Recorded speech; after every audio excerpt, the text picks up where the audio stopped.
Semangat pagi Indonesia. Selamat pagi Indonesia. Oke, berjumpa lagi dengan kami. Saya Coach Zamroni dan Coach Kla Coach Kla di di Hi-Pack Channel. Oke. Gimana Coach? Kita lanjut Oke. bincang-bincang ringan kita nih Oke. untuk tetap semangat berbagi Semangat berbagi untuk Indonesia. Oke. Khususnya Khususnya kita akan membicarakan tentang strength conditioning ya Coach. strength conditioning. Tetap Oke. pokoknya strength conditioning di konten kita yang sebelumnya tuh udah dijelasin apa sih strength conditioning gitu. Tugasnya Nah, tugas-tugasnya ngapain aja. Terus sekarang mau ngapain lagi nih Coach? Katanya kan strength conditioning itu banyak tuh kerjaannya. Banyak banget. Banyak.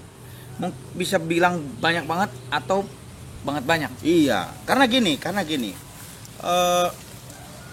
harusnya atlet Indonesia itu mempunyai data-data ya, Harus. data-data awal dia, data betul. prestasi dia, Betul. kenapa dia kalah. Betul. Karena kedepannya itu akan jadi panduan Yes. atlet-atlet, Bisa kita jadikan benchmark. ya benchmark Ya. atau pelatih-pelatih yang mau memakai itu bisa melihat dari situ, Ya, kan? bisa jadi panduan, bisa jadi benchmark. Ya. Sekarang apa yang mau dibahas Coach?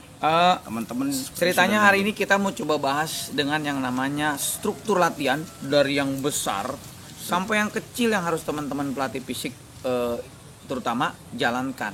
Oke. Begitu Coach. Iya. Oke. Struktur latihan ya. Struktur latihan. Bagaimana prosesnya, bagaimana dari awal sampai menuju ke sampai dengan selesai pertandingan sampai setelah pertandingan bagaimana itu. Bagaimana Jadi perjalanannya Betul, itu perjalanan. ada rekam jejaknya lah ya. Betul. Jadi kita mesti membuat yang namanya planning atau perencanaan. Perencanaan. Karena ada Benar, satu benar. istilah gini. If we fail to plan, Yap. that's mean we plan to fail. Jadi kalau kita gagal merencanakan atau merencanakan sesuatu program latihan, berarti kita merencanakan untuk gagal. Ada istilah gitu Coach. Kalau kita gagal merencanakan satu planning, maka kita merencanakan kegagalan berarti ya. Ya, betul. Oke. Ada istilah begitu Coach. Jadi memang dalam segala hal tentunya kita harus merencanakan, bukan hanya Ya, dalam ya. latihan Coach. Mungkin dalam kehidupan sehari-hari atau kehidupan kita juga harus merencanakan. Kita mau ngapain segala macam, dari mana segala macam gitu Coach. Sama halnya dengan latihan, kita harus merencanakan dari apa, dari mana, mau kemana. Iya, Gitu, iya, Coach. iya. Gitu ceritanya. Jadi awalnya gimana, hasilnya mau dibuat seperti apa, Ya. itu melalui perencanaan. perencanaan. Oke. Ya. Lanjut Coach. Oke. Tetap Jadi semangat. saya mulai Coach. Mulai. Oke. Siap. Jadi kalau kita membicarakan perjalanan atau perencanaan suatu proses latihan, ada yang namanya kita merencanakan dari hal besar dulu. Hal besar. Nah, hal Contohnya besar itu artinya kita akan merencanakan satu makro dulu. makro. Oke. Sebetulnya Istilahnya planning itu ada yang makro, jangka ya. panjang, jangka menengah atau jangka pendek. Tapi saya akan coba sekarang menjelaskan tentang 1 tahun aja bagaimana para pelatih merencanakan program latihan yang akan kita laksanakan selama 1 tahun menuju ke kompetisi utama. Oke, perencanaan latihannya Perencanaan 1 tahun latihan. ya. Atau kita bisa bilang juga itu annual plan. Annual plan. Atau ada juga yang bilang performance plan. performance Ya. plan. Jadi pada dasarnya di awal itu kita harus mencari data, baik data fisik, baik data teknik, baik data mental atau psikologi gitu. Psikologinya. Baik data nutrisinya, baik itu juga data secara Itu- biomekanik. Itu data-data sport science ya. Sport science, Itu yang disebut sport science tuh. betul. Oke, Terus lanjut, kemudian Coach. mungkin juga data histori latihannya, data cederanya itu Data mesti kita punya cedera semua. itu Coach. penting banget tuh ya. Karena nanti akan berhubungan pada saat kita menyusun program latihan. Apakah langsung masuk program atau mungkin harus rehab dulu, harus Kalau dia segala cedera, kita harus ya, beda lagi tuh tentunya rencananya itu ya. ada rehab training. Tapi kita akan coba mulai dari awal. Jadi pada saat kita akan memulai suatu program latihan, kita akan memulai dari makronya dulu. Ya. Makro dalam 1 tahun lah gitu bilang ya. Nah tentunya data-data yang tadi itu harus kita kumpulkan Oke. Itu kita kumpulkan baik data kemampuan fisik, data kemampuan teknik, data Prestasi dia, Ya. betul. Kemudian data psikologinya dia, kemudian data juga biomekanik dari technical segala macam, kemampuan teknik secara pandangan biomekanik ya. Nah, kemudian tentunya itu akan menjadi satu data yang kita pakai bersama-sama dalam satu tim. Bersama-sama. Betul. Iya. Ada tim, ada pelatih teknik, ada pelatih fisik, ada nutrition, ada gitu psikologi, tuh. ada biomekanik. Nah, jadi penting kita banget. itu akan duduk di satu meja Iya. untuk merencanakan, menyusun, coach. Ya, ya. Jadi mungkin selama ini masih banyak teman-teman yang menyusun program itu sendiri-sendiri. Sebetulnya itu tidak ideal. Karena nanti tidak akan ketemu tuh, tidak akan bersinergi para teman-teman pelatih. Jadi mudah-mudahan kedepannya kita bisa bekerja bersama secara ideal. Secara ideal. Tim pelatih teknik, pelatih fisik, pelatih kepala, kemudian juga nutrition, kemudian juga biomekanik, psikologi, tim recovery. Satu tujuan itu kemenangan ya. Ya, sport doc, sport medicine atau dokter olahraga gitu. Nah, itu akan jadi satu kesatuan kerjanya sebetulnya. Berarti memang nggak gampang membuat prestasi itu ya. Dan kadang susah menyatukan itu. Harus ada kesadaran dari setiap orang tersebut, dari pelatih teknik, pelatih fisik. Jadi mereka tuh harus apa ya? Kalau kita bilang harus menurunkan sedikit egonya masing-masing. Oh, jadi jangan ngerasa ini saya paling penting gitu di tim. Karena dalam satu tim sama halnya dengan tubuh kita nih. Ada tangan, ada kaki, ada kepala, ada mata. Nah, itu sama dalam tim seperti itu. Jadi semuanya. Jadi yang keren atau yang lebih bagus itu adalah bagaimana nih menyatukan tim itu ya, bukan dia merasa saya paling penting. Betul. Harus bekerja sama. Gitu. Karena semuanya punya tugas dan porsinya masing-masing. Ya, sepakat, saya setuju. Balik ke bahasan yang tadi, kita duduk satu meja coach. Kemudian kita akan menyusun bagaimana kapan sih pertandingan? Itu dulu. Kapan pertandingan? Pertandingan utama kapan? Katakanlah misalnya dari Januari sampai Desember bertandingnya. Kita anggap gitulah biar gampang. Kita anggap begitu. 12 bulan berarti. 12 bulan itu ada sekitar 52, 53, 54 minggu lah. 52 minggu ya. Iya. Dari situ kami satu tim ya, pelatih fisik, pelatih teknik, semua orang-orang atau semua disiplin ilmu yang sport science itu akan duduk bareng bagaimana menyusun program latihan, merencanakan program latihan agar di akhir pada saat kompetisi utama harapannya sampai di target. Goal settingnya terus kita buat. Oke, apa aja tuh coach? Oke, jadi pada saat kita duduk bareng, pelatih teknik menyusun programnya sampai ke peaking, sampai ke akhirnya mau kemana. Tentunya nanti ada mungkin ada training camp, ada mungkin kompetisi, ada tryout, mungkin ada kompetisi antara kompetisi selama menuju ke kompetisi utama. Nah, kemudian di bawah itu kalau dalam satu periodisasi atau performance plan ada satu bagian kita lah, bagian pelatih fisik untuk menyusun ada page-nya. Ya. Jadi setelah pelatih teknik menyusun berdasarkan tentunya juga hasil tes teknik ya. Level atletnya, kemudian targetnya di mana. Nah, itu disusun oleh pelatih teknik, kemudian pelatih fisik sebagai supporting atau sebagai juga kita sebagai bagian dalam tim sebagai asisten pelatih yang tanggung jawabnya adalah meningkatkan memenuhi kebutuhan fisiknya, performa fisik atletnya. Kita supporting tuh, menyusun bersama-sama bagaimana dari stage ke stage-nya penyusunan latihan fisik dibuat sehingga harapannya di akhir akan tercapai peak condition gitu. Peak condition. Ketemulah semua ya. Teknik, nutrisi betul. Fisiknya dia, terus sembuh dari cedera. Betul. Bagaimana mentalnya juga dibangun gitu. Mental trainingnya kan. Betul. Oke, gitu. Selama ini belum jalan secara ideal coach di kita. Belum ideal. Karena mungkin berbenturan dengan yang namanya anggaran.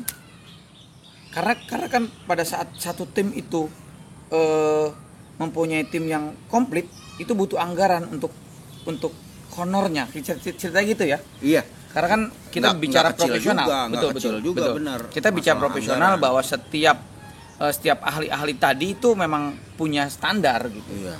Dan Indonesia harus punya standar itu, coach. Kalau kita mau bicara profesional, ya honornya harus profesional dong. Betul, betul. Gitu. Jadi ya harapan kita ke depannya juga semua tim Pro Science itu juga memang mendapatkan satu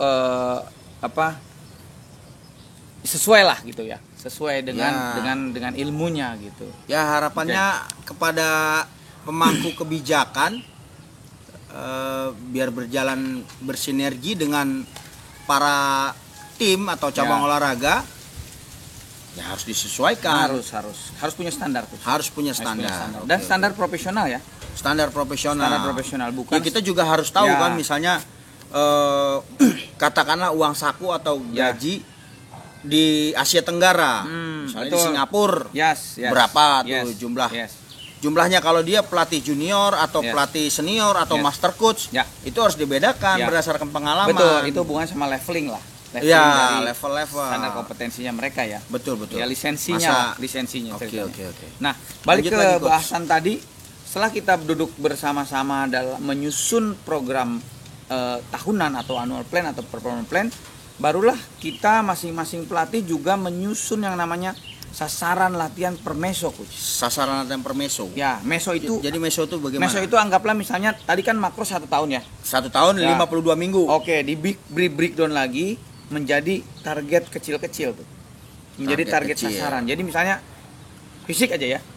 Meso pertama apa nih? Meso itu terdiri dari 2 sampai 8 mikro. Mikro itu minggu.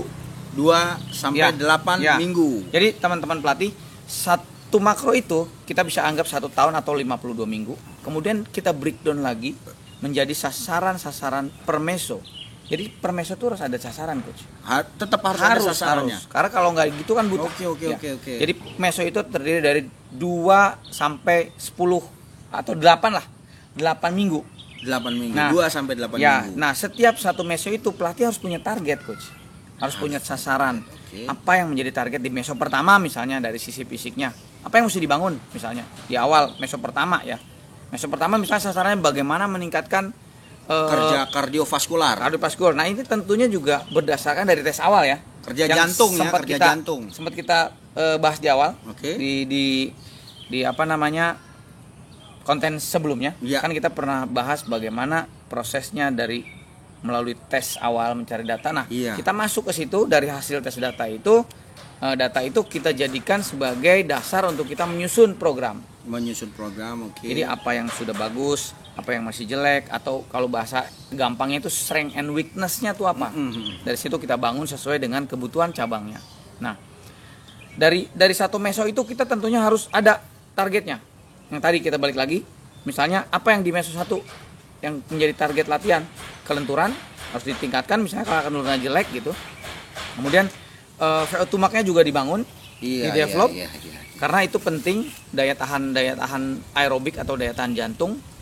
Kemudian misalnya apalagi yang dibangun, misalnya core stabilisasi Ya, dibangun juga. Kemudian misalnya muscular endurance-nya dibangun Ya. gitu. Kemudian misalnya bagaimana kita membangun koordinasi geraknya biar bagus gitu loh. Karena tidak semua atletik kita punya pondasi yang ideal gitu, coach. Nah, dari situ setiap meso kita punya target. Nah, dari meso itu kita harus breakdown lagi, coach. Breakdown lagi menjadi namanya weekly plan. Minggu, rencana mingguan, rencana mingguan. jadwal latihan, kapan nih, berapa sesi per minggu, misalnya Senin pagi, Senin sore, Selasa pagi, Selasa sore, terus misalnya. Nah, di antara sesi itu harus ada yang namanya rest untuk proses recovery atlet atau adaptasi, karena adaptasi itu nanti akan kita jelaskan ya adaptasi ya, tapi di konten yang nantilah berikutnya. Ini secara umum dulu.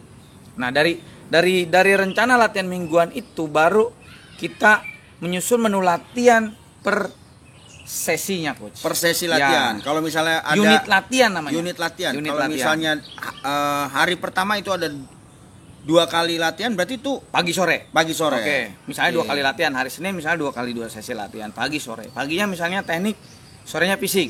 Nah, kita bahas misalnya, nah itu dalam seminggu itu, dalam weekly plan itu, pelatih teknik dan pelatih fisik dan tim recovery, Iya. dan juga nutrition dan juga psikologi itu juga bareng kita menyusun. Idealnya harus seperti Idealnya itu. begitu. Jadi setiap di akhir minggu tim itu berkumpul untuk menyusun itu. Rencana minggu depan tuh mau bagaimana? Mau bagaimana? Betul. Nah, baru kita jalankan. Masing-masing punya peran masing-masing. Kemudian masing-masing juga membuat catatan latihan, membuat evaluasi dari latihan yang mereka berikan gitu. Jadi di akhir minggu idealnya sih kita ada yang namanya evaluasi. Wih, Gitu. luar biasa ya pemirsa ya, bahwa dalam satu tim cabang olahraga atau kepelatihan yang banyak itu tugasnya terlihat rumit tapi asik ya. Harusnya asik kalau kita nikmatin pekerjaan. Iya, harusnya asik. Benar. Karena itu banyak banget data dan sangat menarik. Iya. Ya. Jadi saya bisa nangkep nih, dalam satu olahraga prestasi itu banyak kepala dan disiplin ilmu yang bekerja untuk satu tujuan. Ya. Dan itu satu lagi coach, yang tadi saya bilang, kita sebagai supporting dari satu tim itu nggak boleh ego. Oke, Harus menjalankan tugasnya masing-masing gitu, tanpa misalnya mengambil tugas yang lain. Jangan. Iya. Itu masih sering terjadi teman-teman pelatih. Jadi apa bisa memang begitu? ya mungkin karena ego itu. Oke. Jadi dalam satu timku tuh kita tidak boleh ego, karena memang setiap orang punya tugas masing-masing. Jalankan saja tugasnya. Ini gitu. Kerja tim sport science ini memang harus detail. Harus detail karena dalam satu tujuan prestasi itu sedemikian rumit. Tuh menyatukan semua disiplin ilmu yang berbeda-beda. Tadi ada ilmu nutrisi, ada ilmu kedokteran olahraga, ilmu strength and conditioning, ya kan, ilmu mental training. Itu semua harus berjalan dan bekerja sama harusnya. Nah, kemarin saya sempat ada satu pengalaman, coach. Gimana? Jadi saya sempat pegang satu cabang olahraga menuju ke Asian Games. Oke. Itu softball putri. Softball putri. Ya, nah kebetulan pada saat itu kita punya ada head coachnya, ada asisten pelatih yang menangani khusus teknik, dan ada asisten pelatih yang khusus menangani fisik, yaitu strength conditioning. Nah kemudian juga ada nutrition, ada biomekanik, sama dengan ada satu lagi psikologi. Oke. Jadi dalam beberapa bulan kita jalan ideal tuh coach. Iya. Karena beberapa bulan jalan ideal ya. Bisa jalan ideal. Karena masing-masing menjalankan tugasnya dengan baik, terus kita menyusun satu program secara bersama gitu. Nah, tapi itu tidak jalan lagi karena memang satu yang penting juga teman-teman, dukungan anggaran itu penting. Baik untuk nutrisi itu bukan penting, sangat penting. Itu penting banget. Sangat penting itu coach. Jadi nah dari situ sebetulnya bisa cuman tinggal masalah mau atau enggak yang memegang kebijakan untuk bisa gitu, untuk bisa membantu kebutuhan bagaimana sih di nasional itu gitu. Luar biasa. Harusnya sih ideal ya, harusnya bisa ideal gitu. Luar biasa coach. Sangat luar biasa ternyata. Harus ada kebijakan dari tentunya pemerintah ya coach. Pemerintah pusat atau pemerintah daerah. Kebijakan tersebut mendukung nih, harus punya cabang-cabang olahraga, harus punya keinginan kuat, harus tahu tujuannya. Kalau tidak kasihan atletnya yang sudah meninggalkan rumah, meninggalkan keluarga. Iya. Nah, itu kan pengorbanan seorang atlet tuh. Dan pelatih juga tentunya. Betul, sama. Mengorbankan dia tinggalin keluarganya, dia tinggalin yang masih mau main kan, dia tinggalin mainnya, teman-temannya hanya untuk satu prestasi, apalagi atlet Indonesia tuh. Ya, harapan kedepannya semua pihak yang punya kepentingan untuk olahraga prestasi itu, apa ya coach? Punya keinginan yang kuat lah, punya keinginan baik untuk bagaimana membangun prestasi olahraga Indonesia agar hebat lagi di Asia Tenggara lah. Misalnya awalnya itu dulu. Itu mungkin jadi trigger coach. Jadi keinginan kita bersama bangsa Indonesia. Masa Oke coach. Balik lagi tadi. Balik lagi. Oke. Jadi setelah coach, tadi jadi tadi saya dengar kan itu ada mikro itu dalam 1 tahun. Makro. Makro itu dalam 1 tahun. Ya, turunnya lagi ada meso. Ada meso, terus turunnya lagi ada mikro dan ada namanya sesi unit latihan. Masuk ke unit latihan. Nanti coach harusnya menjelaskan itu ya di berikutnya ya. Di berikutnya ada konten berikutnya kita akan jelasin bagaimana membuat unit latihan atau struktur latihan lah ya. Jadi kita mulainya dari unit latihan ya, menujunya mikro ya. Nanti kita balik tujunya ke makro ya. Nanti kita buat yang kecil dulu ya, biar teman-teman simpel lah memahaminya. Jadi nanti kita akan coba buat bagaimana struktur latihan di satu sesi latihan atau unit latihan. Bagaimana strukturnya, bagaimana pemanasan, bagaimana inti, bagaimana cooling down atau recovery gitu ya. Nah, teman-teman, mungkin itu yang bisa coach saya jelaskan di konten hari ini. Mungkin di konten berikutnya itu yang akan kita jelaskan. Mungkin itu ya coach. Konten saat ini sampai situ aja ya. Sampai di situ dulu ya. Teman-teman High Pack Channel. Ya. Tetap pantengin terus channel kita dan akan terus berbagi.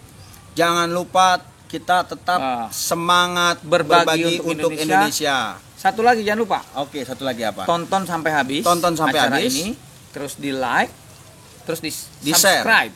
Di share juga. Di share boleh, di share. Iya. Gitu teman-teman. Mudah-mudahan konten-konten kita bisa membantu, artinya sedikit diskusi, sharing sedikit ilmu yang kita punya gitu. Oke.